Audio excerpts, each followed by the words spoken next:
ED ആക്രമണ കേസിലെ പ്രതികളുടെ പോലീസ് സ്റ്റേഷനിലെ ഓണാഘോഷത്തിൽ പോലീസിനെതിരെ രംഗത്തെത്തുകയാണ് ഇഡി. അന്വേഷണത്തിൽ അതൃപ്തി അറിയിച്ച ED additional director Abhyuday A Anand സംസ്ഥാന പോലീസ് മേധാവിക്ക് കത്തയക്കും. ഉന്നത സ്വാധീനം കാണിച്ച് സാക്ഷികളെ ഭീഷണിപ്പെടുത്താനായിരുന്നു പ്രതികളുടെ ശ്രമമെന്നാണ് ഇഡിയുടെ നിലപാട്. തുടർന്ന് നിയമ നടപടികളിൽ നിയമോപദേശം തേടും. ഇതിനൊപ്പം മാസപ്പടി കേസിലെ അന്വേഷണവും കടുപ്പിച്ചിരിക്കുകയാണ് ഇഡി. വിവരങ്ങളുമായി ജിജീഷ് കരുണാകരൻ ചേരുന്നുണ്ട്. ജിജീഷ്, കുറച്ചധികം ഇഡി ഉദ്യോഗസ്ഥരെ അതിക്രൂരമായി ആക്രമിച്ച് കൊലപ്പെടുത്താനുള്ള ശ്രമം നടത്തിയ ക്രിമിനലുകളാണ്, കൊടും ക്രിമിനലുകളാണ് അവർ. അതേ രീതിയിലുള്ള അന്വേഷണമൊക്കെ നടക്കുന്ന അതേ സംവിധാനത്തിന്റെ ഭാഗമായിട്ടുള്ള ഒരു സ്ഥലത്ത് ഇത്ര ആർത്തുല്ലസിച്ച് കാണിക്കുമ്പോൾ ഇവിടെ ഞങ്ങൾക്ക് എന്തുമാകും എന്നുള്ളൊരു സന്ദേശമാണ് അവർ നൽകുന്നത്. അപ്പോൾ ഇ ഡി ഉദ്യോഗസ്ഥർ സംശയിക്കുന്നത് പോലെ തന്നെ ഈ നടക്കുന്ന അന്വേഷണമടക്കമുള്ള, പ്രത്യേകിച്ച് പോലീസ് SITയുടെ അന്വേഷണമടക്കമുള്ള കാര്യങ്ങളിൽ ഒരു സംശയരഹിതമായി, ഒരു നീതിയുക്തമായ അന്വേഷണം നമുക്ക് പ്രതീക്ഷിക്കാൻ കഴിയില്ല. അപ്പോൾ ആ കത്ത് അയക്കുമ്പോൾ ഇത് എത്രത്തോളം നിർണായകമായി മാറും?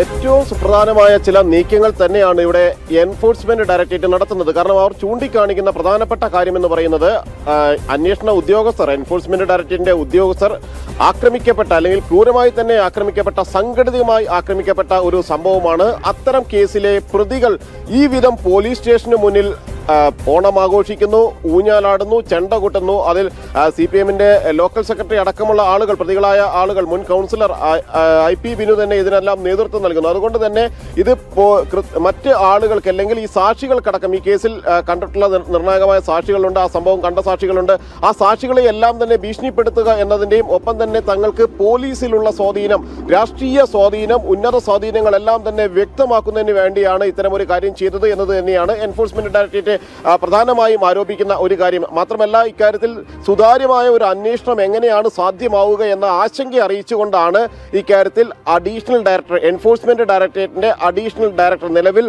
കൊച്ചി സോണലിന്റെ കൂടി ചുമതലയുള്ള അഭ്യുദയ് എ ആനന്ദ് റവാഡ ചന്ദ്രശേഖരൻ സംസ്ഥാന പോലീസ് മേധാവിക്ക് ഇതുമായി ബന്ധപ്പെട്ട് കത്തയക്കാൻ ഒരുങ്ങുന്നത്. അതിൽ കൃത്യമായി തന്നെ തങ്ങളുടെ ആശങ്കകളെല്ലാം തന്നെ അറിയിക്കുക. ഒപ്പം തന്നെ ഈ അന്വേഷണത്തിൽ ഇതുവരെയുള്ള നടപടികളിൽ പോലീസിന്റെ ഭാഗത്തു നിന്നുണ്ടായിട്ടുള്ള വീഴ്ചകൾ അത് ചൂണ്ടിക്കാണിച്ചുകൊണ്ടുള്ള ഒരു വിശദമായ കാര്യം കത്ത് ആയിരിക്കും അതിൽ ഉൾക്കൊള്ളിക്കുക പ്രധാനമായും. കാരണം ഈ പോലീസ് ഉദ്യോഗസ്ഥർ അന്ന് അന്വേഷണം അവിടെ സ്റ്റേഷന്റെ ചുമതലയുണ്ടായിരുന്ന SHO തന്നെ ഉണ്ടായിരുന്ന സമയത്താണ് ഈ വിധം അവിടെ CPMന്റെ ക്രിമിനൽ സംഘം പെരുമാറിയത് എന്നത് വളരെ ഗൗരവമേറിയ കാര്യം തന്നെയാണ് എന്നാണ് എൻഫോഴ്സ്മെന്റ് ഡയറക്ടറേറ്റ് വ്യക്തമാക്കുന്നത്.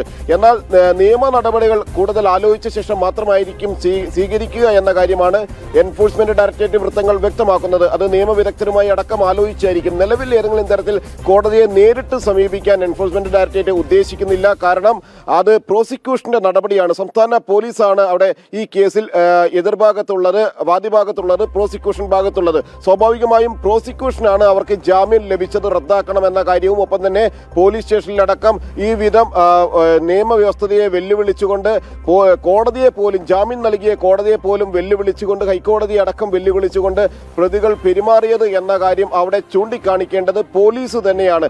അക്കാര്യത്തിൽ തുടർ നടപടികൾ പോലീസാണ് സ്വീകരിക്കേണ്ടത്. എന്നാൽ പോലീസിന്റെ ഭാഗത്തു നിന്ന് നിയമ നീക്കങ്ങളിലും വീഴ്ചയുണ്ടാവുകയാണെങ്കിൽ എൻഫോഴ്സ്മെന്റ് ഡയറക്ടറേറ്റ് മറ്റ് നിയമ നടപടികളിലേക്ക് കടക്കുമെന്നതിന്റെ കൃത്യമായ സൂചനയാണ് നൽകുന്നത്. എന്നാൽ അതോടൊപ്പം തന്നെയാണ് ഏറ്റവും പ്രധാനപ്പെട്ട ഈ ഒരു നീക്കത്തിലേക്ക് എൻഫോഴ്സ്മെന്റ് ഡയറക്ടറേറ്റിന്റെ കൊച്ചിയുടെ ചുമതലയുള്ള മേധാവി സംസ്ഥാന പോലീസ് മേധാവിക്ക് കത്തയച്ചുകൊണ്ട് തങ്ങളുടെ ആശങ്ക അറിയിക്കുന്നു. ഇക്കാര്യത്തിൽ എങ്ങനെ നീതി ലഭിക്കുമെന്ന അന്വേഷണ ഉദ്യോഗസ്ഥരുടെ പ്രധാനപ്പെട്ട ആശങ്ക, ഈ ആക്രമിക്കപ്പെട്ട ഉദ്യോഗസ്ഥരടക്കമുള്ളവരുടെ ആശങ്ക പങ്കുവെച്ചുകൊണ്ട് മുന്നോട്ട് പോവുക. എന്നിട്ടും നടപടി ഉണ്ടാകുന്നില്ലെങ്കിൽ കടുത്ത നിയമ നടപടികളിലേക്ക് കടക്കുക എന്നത് തന്നെയാണ് അന്വേഷണ സംഘം ഉദ്ദേശിക്കുന്നത്.